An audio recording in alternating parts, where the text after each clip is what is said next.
ഗർഭിണികളിൽ ശാരീരികമായിട്ടുള്ള ബുദ്ധിമുട്ടുകളും അസ്വസ്ഥതയും അതുപോലെ തന്നെ അസുഖങ്ങളൊക്കെ പിടിപെടാനുള്ള സാധ്യതയും പ്രഗ്നൻസി കോംപ്ലിക്കേഷൻസ് ഒക്കെ കൂടുതലായിട്ടും ഉണ്ടാവാനുള്ള സാധ്യതയൊക്കെ വളരെ കൂടുതലാണ് ഈ ഒരു ചൂട് കാലത്ത്. അതുകൊണ്ട് തന്നെ ഗർഭിണികൾ ശരിയായ രീതിയിൽ ഈ ഒരു ചൂട് സമയത്ത് അവർ കെയർ ചെയ്തിട്ടില്ല എന്നുണ്ടെങ്കിൽ അത് അമ്മയെയും കുഞ്ഞിനെയും ഒരുപോലെ ദോഷം ചെയ്യുന്ന ഒന്നായതുകൊണ്ട് തന്നെ എന്തൊക്കെ കാര്യങ്ങളാണ് ഈ ഒരു ചൂട് സമയത്ത് ഗർഭിണികൾ ശ്രദ്ധിക്കേണ്ടത് എന്നും എന്തൊക്കെയാണ് ചെയ്യാൻ പാടില്ലാത്തതായിട്ടുള്ള കാര്യങ്ങളെ എന്നതിനെ കുറിച്ച് നോക്കാം ഇന്നത്തെ വീഡിയോയിൽ. ഞാൻ ഡോക്ടർ റിസ. എന്റെ ചാനൽ ആദ്യമായിട്ട് കാണുന്നവരാണെങ്കിൽ സബ്സ്ക്രൈബ് ചെയ്യാൻ മറക്കരുത്. അപ്പൊ നമുക്ക് വീഡിയോയിലേക്ക് കടക്കാം. ഈ ഒരു സമയത്ത് ചൂട് വളരെയധികം കൂടുതലായതുകൊണ്ട് തന്നെ ഈ ഒരു സമയത്ത് അതിൻ്റെതായിട്ടുള്ള ബുദ്ധിമുട്ടുകൾ ഗർഭിണികളിൽ മിക്കവരിലും കാണാറുണ്ട്. പ്രത്യേകിച്ച് മുമ്പെങ്ങും ഇല്ലാത്ത ക്ഷീണവും തളർച്ചയും കൂടുതലായിട്ട് മിക്ക ഗർഭിണികളിലും കാണാറുണ്ട്. എന്നാൽ അതുപോലെ തന്നെ കാണുന്ന മറ്റു പ്രശ്നങ്ങളാണ് ചിക്കൻ ബോക്സ്, മീസൽസ്, ചൂടുകുരു, മഞ്ഞപ്പിത്തം, അതുപോലെ തന്നെ മൂത്രാശയ രോഗങ്ങളും കിഡ്നി സ്റ്റോൺ പോലുള്ളവയൊക്കെ. ഗർഭസമയത്ത് എന്തെങ്കിലും അസുഖങ്ങൾ വന്നു കഴിഞ്ഞാൽ അതിന് വേണ്ടിയിട്ടുള്ള മെഡിസിൻസും കാര്യങ്ങളൊക്കെ അമിതമായിട്ട് എടുക്കുന്നത് അമ്മയ്ക്കും കുഞ്ഞിനും ഒരുപോലെ ദോഷം ചെയ്യുന്ന ഒന്ന് തന്നെയാണ് എന്നുള്ളത് എല്ലാവർക്കും അറിയുന്നതാണ്.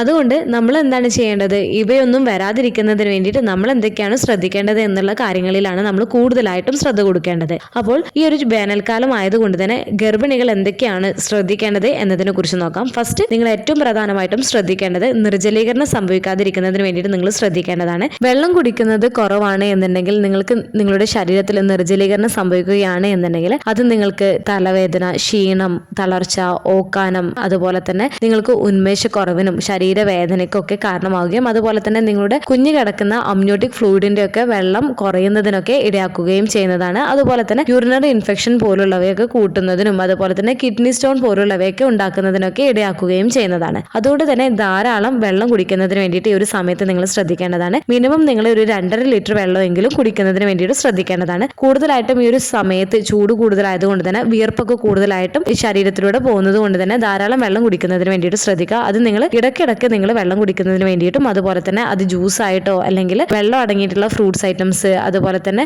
വെജിറ്റബിൾ ഐറ്റംസ് ഒക്കെ കൂടുതലായിട്ടും നിങ്ങളുടെ ഭക്ഷണത്തിൽ ഉൾപ്പെടുത്തുന്നതിന് വേണ്ടിയിട്ട് നിങ്ങൾ ശ്രദ്ധിക്കേണ്ടതാണ്. അടുത്തത്, ഗർഭിണികൾ എവിടെ ഇരിക്കുകയാണ് എന്നുണ്ടെങ്കിൽ തണലുള്ള സ്ഥലത്ത് അല്ലെങ്കിൽ നല്ല അന്തരീക്ഷം, നല്ല തണുത്ത സ്ഥലത്ത് ഇരിക്കാൻ വേണ്ടിയിട്ട് ശ്രദ്ധിക്കുക. കൂടുതലായിട്ട് ചൂടുള്ള സ്ഥലത്തൊക്കെ ഇരിക്കുന്നത് അവർക്ക് കൂടുതൽ അസ്വസ്ഥതയും ബുദ്ധിമുട്ടും ക്ഷീണത്തിനൊക്കെ ഇടയാക്കുകയും ചെയ്യുന്നതാണ്. അതുപോലെ തന്നെ പുറത്തു പോകുന്ന സമയത്ത് നിങ്ങൾ പകൽ സമയങ്ങളിലോ അല്ലെങ്കിൽ വൈകിട്ട് പോകുന്നതിന് വേണ്ടിയിട്ട് ശ്രദ്ധിക്കുക. ഉച്ച സമയത്ത് നിങ്ങൾ ഈ വെയിൽ കൂടുതലായിട്ടുള്ള സമയത്ത് പുറത്തു പോകുന്നത് കഴിവതും ഒഴിവാക്കുന്നതിന് വേണ്ടിയിട്ട് ശ്രദ്ധിക്കേണ്ടതാണ്. പുറത്തു പോകുമ്പോൾ നിങ്ങൾ സൺസ്ക്രീന് അരമണിക്കൂർ മുൻപ് അപ്ലൈ ചെയ്യുന്നതിന് വേണ്ടിയിട്ട് ശ്രദ്ധിക്കുക. അതുപോലെ തന്നെ പോകുന്ന സമയത്ത് നിങ്ങൾക്ക് കുടിക്കാനുള്ള വെള്ളവും അതുപോലെ തന്നെ കഴിക്കുന്നതിന് വേണ്ടിയിട്ടുള്ള ചെറിയ ചെറിയ സ്നാക്സ് ഐറ്റംസ് ഒക്കെ കയ്യിൽ കരുതുന്നതിന് വേണ്ടിയിട്ടും നിങ്ങൾ ശ്രദ്ധിക്കേണ്ടതാണ്. അതുപോലെ ചൂട് സമയത്ത് പുറത്തിറങ്ങുമ്പോൾ കുട ഉപയോഗിക്കുന്നതിനും സൺഗ്ലാസ് ധരിക്കുന്നതിനും അതുപോലെ തന്നെ മുഖത്തൊക്കെ അല്ലെങ്കിൽ നിങ്ങളുടെ ശരീരം കവറുന്ന രീതിയിൽ ഉള്ള വസ്ത്രങ്ങളൊക്കെ ഇടുന്നത് ഒന്നുകൂടെ നല്ലതായിരിക്കും, ചൂടിൽ നിന്നും സംരക്ഷിക്കുന്നതിന് വേണ്ടിയിട്ട്. റൂമൊക്കെ കൂളാക്കുന്നതിന് വേണ്ടിയിട്ട് എസിയോ ഫാനോ ഉപയോഗിച്ചിട്ട് നിങ്ങളുടെ അന്തരീക്ഷം തണുപ്പിക്കുന്നതിന് വേണ്ടിയിട്ട് ശ്രദ്ധിക്കുക. നിങ്ങൾ വീട്ടിൽ കോട്ടൺ തരത്തിലുള്ള ലൂസ് ആയിട്ടുള്ള വസ്ത്രങ്ങൾ ധരിക്കുന്നതിന് വേണ്ടിയിട്ടും ലൈറ്റ് കളറിലുള്ള വസ്ത്രങ്ങളൊക്കെ ധരിക്കുന്നതിന് വേണ്ടിയിട്ടും നിങ്ങൾ ശ്രദ്ധിക്കേണ്ടതാണ്. അടുത്തത്, ദിവസവും 2-3 തവണ സാധാ വെള്ളത്തിൽ കുളിക്കുന്നതിന് വേണ്ടിയിട്ട് നിങ്ങൾ ശ്രദ്ധിക്കേണ്ടതാണ്. മേലുവേദനയൊക്കെ ഉള്ളവരാണ് എന്നുണ്ടെങ്കിൽ ആ വേദനയൊക്കെ ഒന്ന് കുറക്കുന്നതിന് വേണ്ടിയിട്ട് നിങ്ങൾക്ക് ഓക്കെ ആണ് എന്നുണ്ടെങ്കിൽ ഇളം ചൂടുവെള്ളത്തിൽ കുളിക്കാവുന്നതാണ്. നല്ലത് ഈ ഒരു സമയത്ത് തണുത്ത വെള്ളത്തിൽ കുളിക്കുന്നതായിരിക്കും. അതുപോലെ തന്നെ വിയർത്തിരിക്കുന്ന സമയത്ത് ഉടനെ തന്നെ പോയി കുളിക്കാണ്ടിരിക്കാൻ വേണ്ടിയിട്ട് ശ്രദ്ധിക്കുക. വിയർപ്പൊക്കെ ഒന്ന് പോയതിന് ശേഷം മാത്രം കുളിക്കുന്നതിന് വേണ്ടിയിട്ട് നിങ്ങൾ ശ്രദ്ധിക്കേണ്ടതാണ്. അതുപോലെ അമിതമായിട്ട് വിയർപ്പുണ്ടാക്കുന്നത് നിങ്ങളുടെ ശരീരത്തിൽ ചൂടുകുരുവും അതുപോലെ തന്നെ ഫംഗൽ ഇൻഫെക്ഷനൊക്കെ വരുന്നതിനുള്ള സാധ്യത കൂട്ടുന്നതാണ്. അതുകൊണ്ട് ഇടയ്ക്കിടെ കുളിക്കുകയും അതുപോലെ തന്നെ നിങ്ങളുടെ ശരീരം വിയർക്കാതിരിക്കുന്നതിന് വേണ്ടിയിട്ട് നിങ്ങൾ ഇരിക്കുന്ന അന്തരീക്ഷം തണുപ്പിക്കുന്നതിന് വേണ്ടിയിട്ടും അല്ലെങ്കിൽ ഫാനിന്റെ ചുവട്ടിലൊക്കെ പോയി ഇരിക്കുന്നതിന് വേണ്ടിയിട്ടൊക്കെ ശ്രദ്ധിക്കുകയും ചെയ്യേണ്ടതാണ്. അതുപോലെ ഈ ഒരു ചൂട് സമയത്ത് ഗർഭിണികളിൽ ക്ഷീണവും തളർച്ചയും കൂടുതലായിട്ട് കാണാം. അതുകൊണ്ട് തന്നെ നിങ്ങൾക്ക് ക്ഷീണവും തളർച്ചയൊക്കെ വരുന്ന സമയത്ത് നിങ്ങൾ വിശ്രമം എടുക്കുന്നതിന് ശ്രദ്ധിക്കേണ്ടതാണ്. അല്ലെങ്കിൽ നിങ്ങൾക്ക് പകൽ സമയങ്ങളിൽ കുറച്ച് സമയം ഉറങ്ങാവുന്നതാണ്. ഇങ്ങനെ റെസ്റ്റ് എടുക്കുന്നത് നിങ്ങൾക്ക് കൂടുതൽ ഊർജ്ജം നൽകുകയും ചെയ്യുന്നതാണ്. നിങ്ങൾക്ക് ക്ഷീണവും തളർച്ചയും വരുന്ന ആ ഒരു സമയത്ത് നിങ്ങൾ കുറച്ച് വെള്ളമൊക്കെ കുടിച്ചിട്ട് റിലാക്സ് ആയിട്ട് ഇരിക്കുന്നതിന് വേണ്ടിയിട്ടും ഡീപ് ബ്രീതിങ് ഒക്കെ ഒന്ന് ചെയ്യുന്നതിന് വേണ്ടിയിട്ട് ശ്രദ്ധിക്കുക. അതുപോലെ തന്നെ നിങ്ങൾക്ക് തലകറക്കം അതുപോലെ തന്നെ കൂടുതലായിട്ട് ക്ഷീണമൊക്കെ വരുന്ന സമയത്ത് മറ്റ് അസ്വസ്ഥതയൊക്കെ തോന്നുന്നുണ്ട് എന്നുണ്ടെങ്കിൽ ആ ഒരു സമയത്ത് ഏതെങ്കിലും ഒരു തണലത്ത് പോയിട്ട് ഇരിക്കുന്നതിന് വേണ്ടിയിട്ടൊക്കെ ശ്രദ്ധിക്കുക. അപ്പോൾ ക്ഷീണവും തളർച്ചയും അതുപോലെ തന്നെ തലകറക്കവും ഒക്കെ ഈ ഒരു ചൂട് സമയത്ത് ഗർഭിണികളിൽ കൂടുതലായി കാണുന്നത് കൊണ്ട് തന്നെ കൃത്യമായിട്ടുള്ള സമയങ്ങളിൽ വെള്ളം കുടിക്കുന്നതിനും അതുപോലെ തന്നെ ഭക്ഷണം കഴിക്കുന്നതിനും കൂടുതലായിട്ടും ശ്രദ്ധ കൊടുക്കേണ്ടതാണ്. ഭക്ഷണത്തിൽ ധാരാളം പച്ചക്കറികളും ഫ്രൂട്ട്സ് ഐറ്റംസും അതുപോലെ തന്നെ ലീൻ പ്രോട്ടീൻസ് ഒക്കെ ഉൾപ്പെടുത്തുന്നതിന് വേണ്ടിയിട്ടും ഫൈബർ റിച്ച് ആയിട്ടുള്ള ഫുഡും ഇലക്കറികളൊക്കെ ഉൾപ്പെടുത്തുന്നതിന് വേണ്ടിയിട്ട് ശ്രദ്ധിക്കേണ്ടതാണ്. പെട്ടെന്ന് ദഹിക്കുന്ന തരത്തിലുള്ള ഫുഡ് ഐറ്റംസ് ഈ ഒരു സമയത്ത് കഴിക്കാൻ വേണ്ടിയിട്ട് ശ്രദ്ധിക്കുക. കഴിവതും മീറ്റ് ഐറ്റംസ് ഒക്കെ കുറക്കുന്നതായിരിക്കും ഈ ഒരു സമയത്ത് നല്ലത്. അതുപോലെ തന്നെ വാട്ടർ കണ്ടന്റ് അടങ്ങിയിട്ടുള്ള ഫ്രൂട്ട്സ് ആൻഡ് വെജിറ്റബിൾ ഐറ്റംസ് കൂടുതലായിട്ട് ഭക്ഷണത്തിൽ ഉൾപ്പെടുത്താൻ വേണ്ടിയിട്ട് ശ്രദ്ധിക്കുക. ഇത് നിങ്ങൾക്ക് കൂടുതലായിട്ടും ഊർജ്ജവും അതുപോലെ തന്നെ ഉന്മേഷവും നൽകുകയും ചെയ്യുന്നതാണ്. പ്രത്യേകിച്ച് തണ്ണിമത്തന്, മസ്ക് മെലണ്, ക്യുക്കുംബർ പോലുള്ളവയൊക്കെ ഭക്ഷണത്തിൽ ഉൾപ്പെടുത്താൻ വേണ്ടിയിട്ട് ശ്രദ്ധിക്കുക. അതുപോലെ വെള്ളം കുടിക്കാനൊക്കെ ബുദ്ധിമുട്ടുള്ളവരാണ് എന്നുണ്ടെങ്കിൽ അവർക്ക് തണ്ണിമത്തൻ ജ്യൂസ്, ലെമൺ ജ്യൂസ്, കരിക്കും വെള്ളം, കഞ്ഞിവെള്ളം ഇവ പോലുള്ളവയും മോരും വെള്ളം പോലുള്ളവയൊക്കെ ഇടയ്ക്കിടയ്ക്ക് കുടിക്കുകയും ചെയ്യുന്നത് നല്ലതാണ്.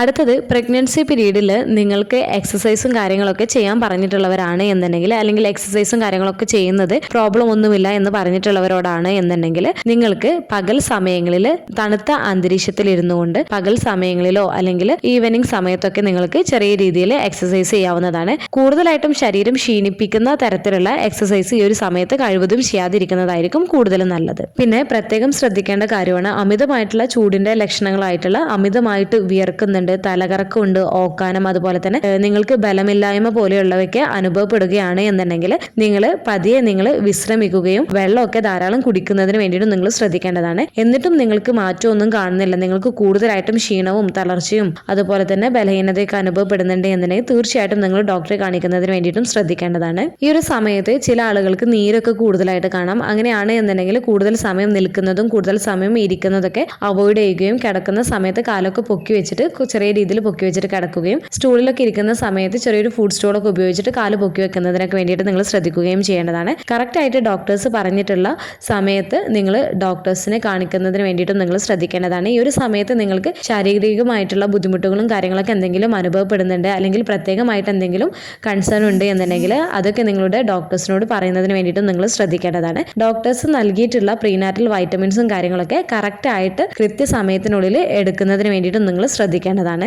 അതുപോലെ വേനൽക്കാലത്ത് ഏറ്റവും കൂടുതൽ പേരെയും അലട്ടുന്ന പ്രശ്നങ്ങളിൽ ഒന്നായിരിക്കും മൂത്രച്ചൂട്, അതായത് UTI. ഇത് കൂടുതലായിട്ട് കാണുന്നതിനുള്ള സാധ്യത ഉള്ളത് കൊണ്ട് തന്നെ ധാരാളം വെള്ളം കുടിക്കുന്നതിന് വേണ്ടിയിട്ട് ശ്രദ്ധിക്കുക. അതുപോലെ തന്നെ ഇൻഫെക്ഷൻസും ഫംഗൽ ഇൻഫെക്ഷൻസ് പോലുള്ളവയൊക്കെ വരാനുള്ള സാധ്യത വളരെ കൂടുതലാണ്. അതുകൊണ്ട് നിങ്ങളുടെ ഹൈജീന് നല്ല രീതിയിൽ മെയിൻറ്റെയിൻ ചെയ്യുന്നതിന് വേണ്ടിയിട്ടും നിങ്ങൾ ശ്രദ്ധിക്കുകയും ചെയ്യേണ്ടതാണ്. ഈ പറഞ്ഞ കാര്യങ്ങളൊക്കെയാണ് പ്രധാനമായിട്ടും ഗർഭിണികൾ ശ്രദ്ധിക്കേണ്ടത്. ഈ പറഞ്ഞ കാര്യങ്ങൾ മിക്കവരും ചെയ്യുന്നത് തന്നെയായിരിക്കും, എങ്കിലും അറിയാത്തവർക്ക് വേണ്ടിയിട്ടാണ് ഈ കാര്യങ്ങളൊക്കെ എത്രയും ഡീറ്റെയിൽ ആയിട്ട് പറഞ്ഞത്. അതുപോലെ തന്നെ ഇനി ചെയ്യാൻ പാടില്ലാത്തതായിട്ടുള്ള കാര്യങ്ങൾ എന്തൊക്കെയാണെന്ന് നോക്കാം. നമ്മുടെ ഭക്ഷണത്തിൽ കൂടുതലായിട്ട് മസാല, ഉപ്പ്, അതുപോലെ തന്നെ എരിവൊക്കെ കൂടുതലായിട്ട് ഉപയോഗിക്കുന്നതും ചായ, കാപ്പി ഇവയൊക്കെ ഓവറായിട്ട് കുടിക്കുന്നതൊക്കെ ഒഴിവാക്കുന്നതിന് വേണ്ടിയിട്ട് ശ്രദ്ധിക്കേണ്ടതാണ്. ഇതൊക്കെ നമ്മുടെ ശരീരത്തിൽ നിർജ്ജലീകരണം ഉണ്ടാക്കുന്നതിന് ഇടയാക്കുന്നതാണ്. അതുപോലെ തന്നെ സോഫ്റ്റ് ഡ്രിങ്ക്സ്, മൈദ, അതുപോലെ തന്നെ മാംസാഹാരങ്ങളൊക്കെ കഴിക്കുന്നത് കുറക്കുന്നതിന് വേണ്ടിയിട്ട് ശ്രദ്ധിക്കുകയും ചെയ്യേണ്ടതാണ്. ഉറക്കം നിർബന്ധമായിട്ടും നിങ്ങൾ ദിവസത്തിൽ ഒരു 7 to 8 hours ഉറങ്ങുന്നതിന് വേണ്ടിയിട്ട് ശ്രദ്ധിക്കേണ്ടതാണ്. അതുപോലെ ഈ ഒരു സമയത്ത് ടൈറ്റ് ആയിട്ടുള്ള വസ്ത്രങ്ങൾ ഇടുന്നതും അതുപോലെ തന്നെ പോളിസ്റ്റർ പോലുള്ള ടൈപ്പുള്ള വസ്ത്രങ്ങളൊക്കെ ഇടുന്നത് വിയർപ്പ് കൂടുതൽ കെട്ടി നിർത്തുകയും ഇത് ഈ വിയർപ്പുള്ള സ്ഥലങ്ങളിൽ ഫംഗൽ ഇൻഫെക്ഷൻ പോലുള്ള പൂപ്പൽ ബാധയൊക്കെ ഉണ്ടാകുന്നതിന് ഇടയാക്കുകയും ചെയ്യുന്നതാണ്. അതുകൊണ്ട് തന്നെ നല്ല ടൈറ്റ് ആയിട്ടുള്ള വസ്ത്രങ്ങളൊക്കെ ഒഴിവാക്കുക ഇടുന്നത്. ഇത് കൂടുതൽ നിങ്ങൾക്ക് ഈ ഒരു വിയർപ്പൊക്കെ കൂടുതലായതുകൊണ്ട് തന്നെ കൂടുതൽ ഇൻഫെക്ഷൻസ് ഒക്കെ വരാനുള്ള സാധ്യത ഉണ്ടാക്കുന്നതുകൊണ്ട് കഴിവതും ഈ ഒരു സമയത്ത് അസുഖങ്ങളൊക്കെ ഉള്ളവരുമായിട്ട് നിങ്ങൾ ഇടപഴകുന്നത് കഴിവതും കുറക്കുന്നതിന് വേണ്ടിയിട്ട് നിങ്ങൾ ശ്രദ്ധിക്കുകയും ചെയ്യേണ്ടതാണ്. ഓവറായിട്ട് ശരീരം ക്ഷീണിക്കുന്ന തരത്തിലുള്ള ജോലികൾ ചെയ്യുന്നതും എക്സസൈസും കാര്യങ്ങളൊക്കെ ചെയ്യുന്നത് മാക്സിമം അവോയ്ഡ് ചെയ്യുന്നതിന് വേണ്ടിയിട്ട് ശ്രദ്ധിക്കുകയും ചെയ്യേണ്ടതാണ്. ഈ പറഞ്ഞ കാര്യങ്ങളൊക്കെയാണ് ഗർഭിണികൾ ചൂട് സമയത്ത് ശ്രദ്ധിക്കേണ്ടത്. ഇവ ശ്രദ്ധിക്കുകയാണ് എന്നുണ്ടെങ്കിൽ പ്രഗ്നൻസി സമയത്ത് ഉണ്ടാകുന്ന ശാരീരികമായിട്ടുള്ള ബുദ്ധിമുട്ടുകളും അതുപോലെ തന്നെ അസുഖങ്ങളൊക്കെ ഒരു വിധത്തിൽ നമുക്ക് തടയുന്നതിന് സഹായിക്കുകയും ചെയ്യുന്നതാണ്. ഈ ഒരു വീഡിയോ നിങ്ങൾക്ക് യൂസ്ഫുൾ ആയിട്ട് തോന്നിയിട്ടുണ്ടെങ്കിൽ മറ്റുള്ളവർക്കും കൂടി ഷെയർ ചെയ്ത് കൊടുക്കുക. എന്തെങ്കിലും ഡൗട്ടുകൾ ഉണ്ടെങ്കിൽ കമൻ്റായിട്ട് ചോദിക്കാവുന്നതാണ്. അടുത്തൊരു ടോപ്പിക്കുമായിട്ട് കാണുന്നത് വരെ ബൈ.